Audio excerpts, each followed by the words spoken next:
Hello everyone, in this video we will talk about the laboratory diagnosis of Salmonella typhi. Salmonella typhi is gram-negative, motile, non-sporing, non-capsulated, oxidase negative, catalase positive. It can produce H2S, and it is non-lactose fermenter.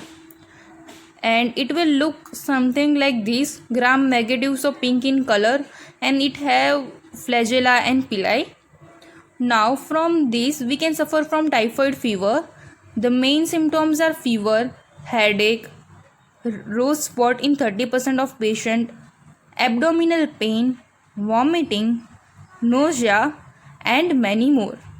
In this video we will focus on the laboratory diagnosis to the serological reaction, and serological reaction include the antigen detection and antibody detection. Whenever it comes to typhoid, Vidal test is must included here.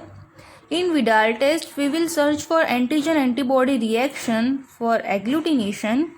So, here we will detect H and O antibody against Salmonella typhi, Salmonella paratyphi A, and Salmonella paratyphi B in the patient sera by using the O antigen and H antigen. So if the antibody is present, agglutination will occur. So which antigens we are using? We are using O antigen of Salmonella typhi, TO antigen, H antigen of Salmonella typhi, TH antigen, H antigen of Salmonella paratyphi A, AH antigen, and H antigen of S paratyphi B, BH antigen.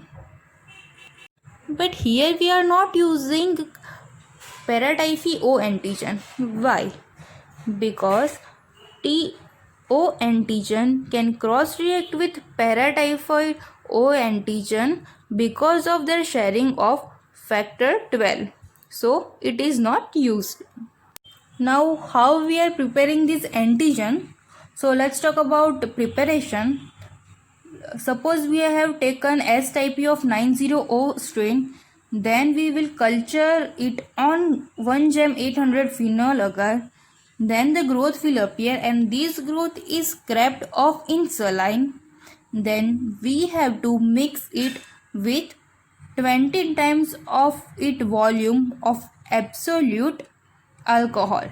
Alcohol we are using, remember this. And then we have to heat it at 40 to 50 degrees Celsius for 30 minutes. Then the centrifugation will be done, and from centrifugation we will found the deposition, and then this deposit will resuspended in saline. So antigen is ready, and for preservation we will add the chloroform as a preservative. So O antigen is ready. Now what about H antigen?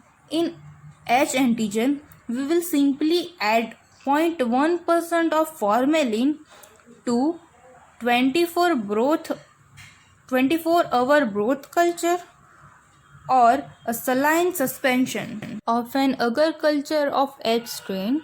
So H antigen is also ready.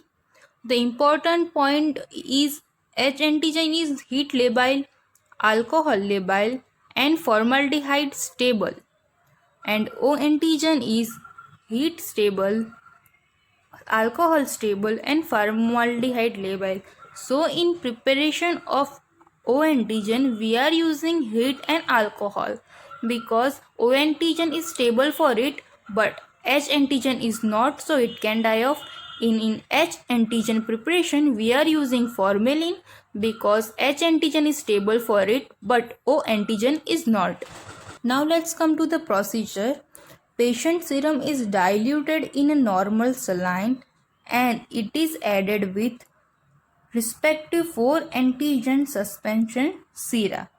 Now this patient serum is incubated in water bath at 37 degrees Celsius overnight, or it is incubated at the 50 to 55 degrees Celsius for 2 hours, and following overnight incubation at the room temperature. Now we will mix this patient serum and antigen suspension.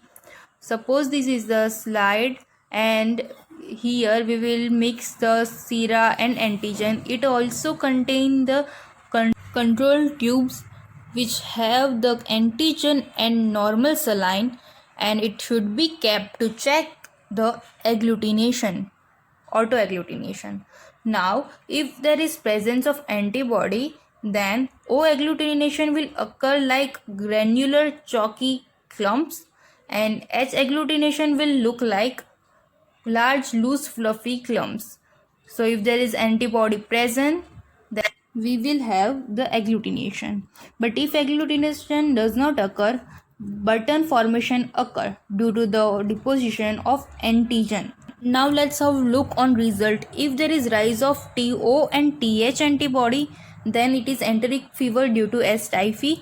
If there is rise of TO and AH antibody, then it is enteric fever due to S. paratyphi A. If there is rise of TO and BH antibody, then it is due to S. paratyphi B. If there is rise of only TO antibody, then it is recent infection. If there is rise of only TH antibody, then it is convulsant stage or anamnestic response. Now if there is rise of all the antibody TH, AH and BH antibody, then it is due to post TAB vaccination. I want to add that O agglutinin appear early and disappear early. It indicate recent infection, and H agglutinin appear late and disappear late. In any test we can find false positive and false negative result. False positive result may be due to amnestic response. Amnestic response means gradual rise in antibody formation due to the exposure of antigen related substance, O antigen or H antigen related substance, to the person who had enteric fever previously.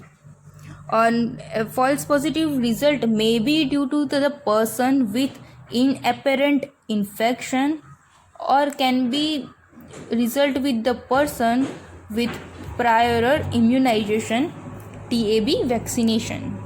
Now the person who is in early stage, first week, can have false negative result. The person in late stage after fourth week, the person who is carrier of Salmonella typhi, patient on antibiotics, or due to the prozone phenomenon, the false negative result may occur. Now let's talk about other antibody detection test other than Vidal test. It includes Typhidot test, IDLT-UBEX test or IDL-TUBEX test, IgM dipstick test, and ELISA and dot blot assay. In Typhidot test, 50 kilodalton OMP antigen is used, and we will detect IgM or IgG antibody. OMP means outer membrane protein. In this test we will search for O9 antigen and IgM antibody. In this test we will search for anti-LPS IgM antibody. In last test we will search for flagellar antigen and IgG antibody. Serological reaction also include the detection of antigen, so it is must here.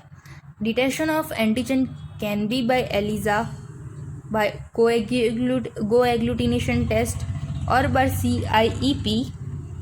ELISA is used, but this coagglutination test and CIEP is obsolete now. The treatment of typhoid, as we know, third generation of cephalosporin, example ceftriaxone, azithromycin, and fluoroquinolone, example ciprofloxacin, is drug of choice now.